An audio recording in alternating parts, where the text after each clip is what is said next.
The rain poured relentlessly as the elderly woman shuffled down the cracked pavement, her umbrella broken and her worn-out shoes soaked. She paused outside a grand glass tower in the city center, gazing up at the golden letters that read, "The Ion Foundation." Security guards passed her by, uninterested. She wasn't here to beg or make trouble, she was just watching. Inside the building, on the top floor, a successful billionaire looked out through the tinted window, eyes locked on the figure below. He whispered to himself, "It's her, after all these years." Chapter 1, A Meal of Mercy.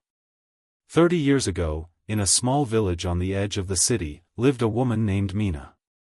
She was a simple widow who ran a tiny food stall by the roadside. She had nothing much, just enough to feed her 2 children and keep a roof over their heads. But her heart was bigger than the sky. One chilly afternoon, a scrawny boy, no older than 10, stumbled by her stall. His clothes were torn, face dirty, eyes hollow from days without food. He didn't ask for anything. He just stood there, watching the food with quiet desperation.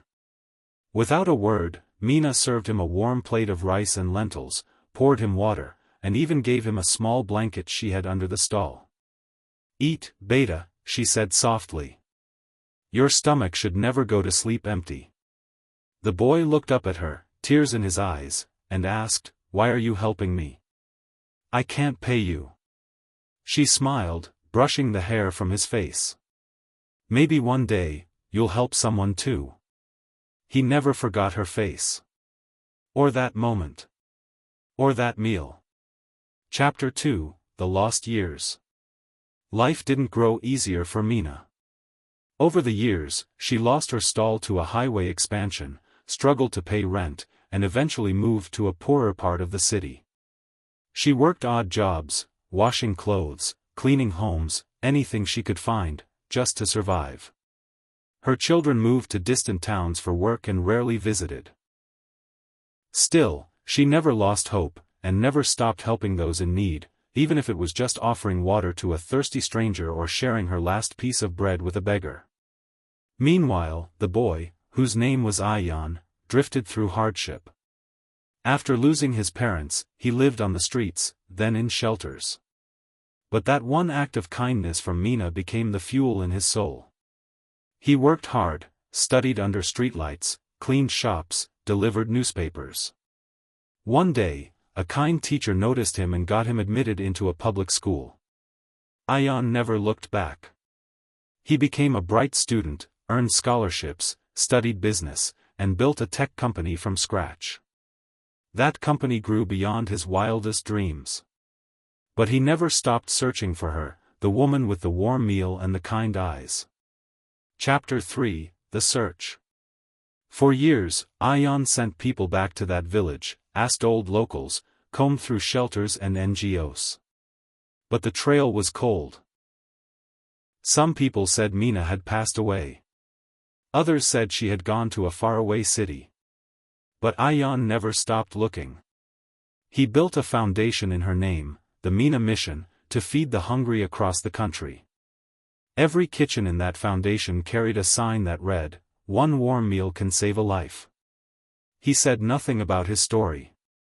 He kept that close to his heart. Until the day he saw her. Chapter 4, The Reunion. It was supposed to be a normal day. Ion was in his tower, preparing for an international event. He looked out the window, and there, standing in the rain, old and frail, was a face burned in his memory. He ran. Down the stairs. Past security. Into the street. "Ma'am. Amma, do you remember me?" Mina blinked, confused.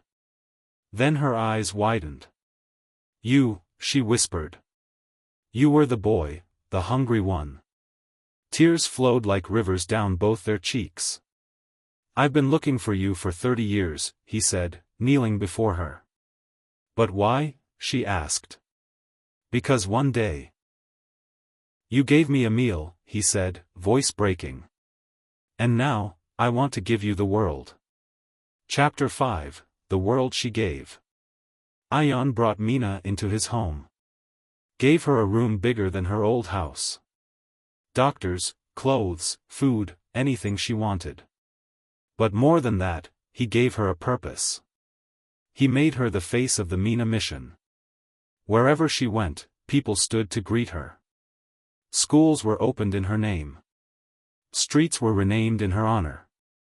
She gave speeches about kindness. Children hugged her, adults cried hearing her story. She lived not just comfortably, she lived respected. Loved. Celebrated. And yet, when reporters asked her, "What was going through your mind when you gave that boy a meal?" she simply smiled and said, "I wasn't feeding a beggar. I was feeding someone's future." Chapter 6, Full Circle. Years later, Mina sat on a stage beside Ayan as he received a global humanitarian award. Cameras flashed. Celebrities clapped.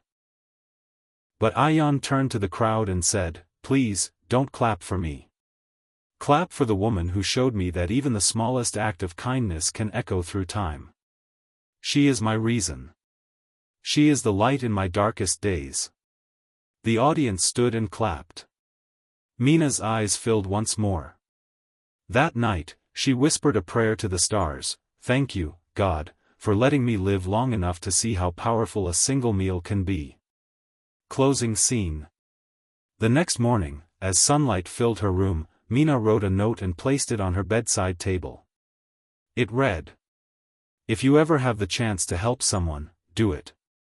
Not for a reward, but because the world needs more kindness to come back around." She passed away peacefully that night. And Ayan?